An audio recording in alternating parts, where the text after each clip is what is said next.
people, see I'm wearing black? That's because I'm joining the rest of the world in mourning one of the world's greatest advocates of peace. I'm talking about the 7th Secretary General of the UN, Kofi Annan. Welcome to Plus Trending. I am Buki November, bringing you the hottest topics trending on social media as we speak. Now, for more trending topics, please visit the Plus TV Africa website or just check out our social media pages at Plus TV Africa on Facebook, on Twitter, and on Instagram.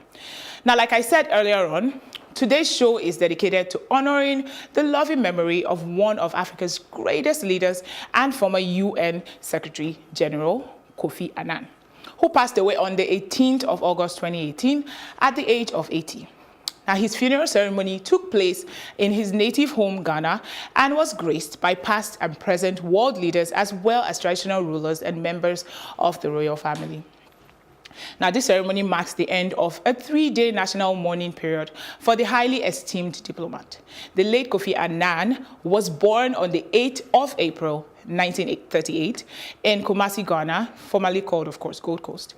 While in school, from 1954 to 1957, according to him, he was taught the valuable truth that suffering anywhere concerns people everywhere, which I personally feel should be a clarion call for all, to all humanity.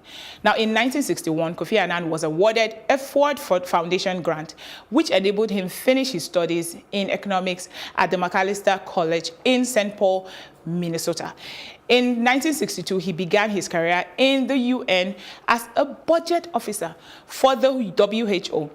In 1980, he was awarded Head of Personnel for the Office of the UN High Commission for Refugees. And by 1983, he was promoted to the Director of Administrative Management Services of the UN Secretariat.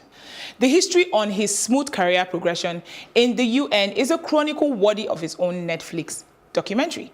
So to cut the long story short, he was appointed Secretary General of the organization on the 1st of January 1997 after a confirmatory vote by the General Assembly. So until the time of his death, the late Kofi Annan was married to Nanny Maria Annan, a Swedish lawyer at the UN, and was blessed with 3 children. The late Kofi Annan, it was indeed a diplomat, a leader, a sage, a humanitarian, a philanthropist, and an advocate for progress and peace beyond Africa.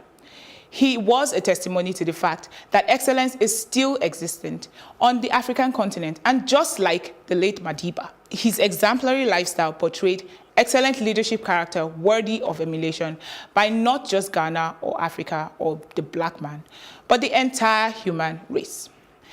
Now, here are some tributes to the late iconic African. Former US President Obama said, Kofi Annan was a diplomat and humanitarian who embodied the mission of the United Nations like few others. He added, his integrity, persistence, optimism, and sense of our common humanity always informed his outreach to the community of nations.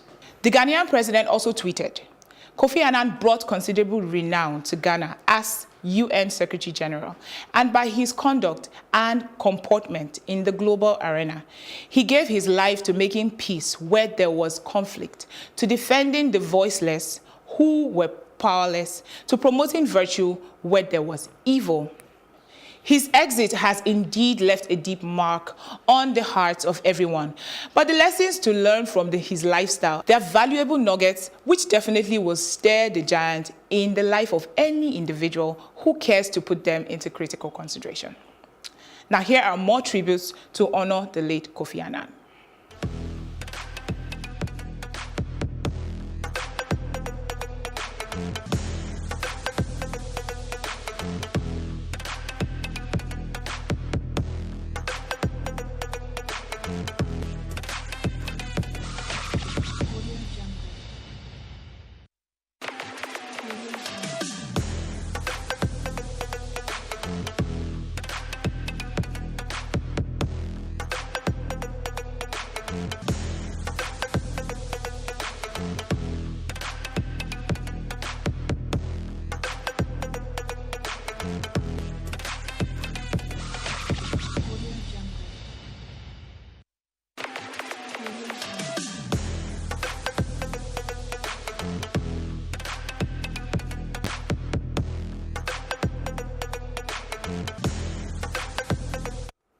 I'll wrap up this special tribute edition of Plus Training with a quote by the late African hero.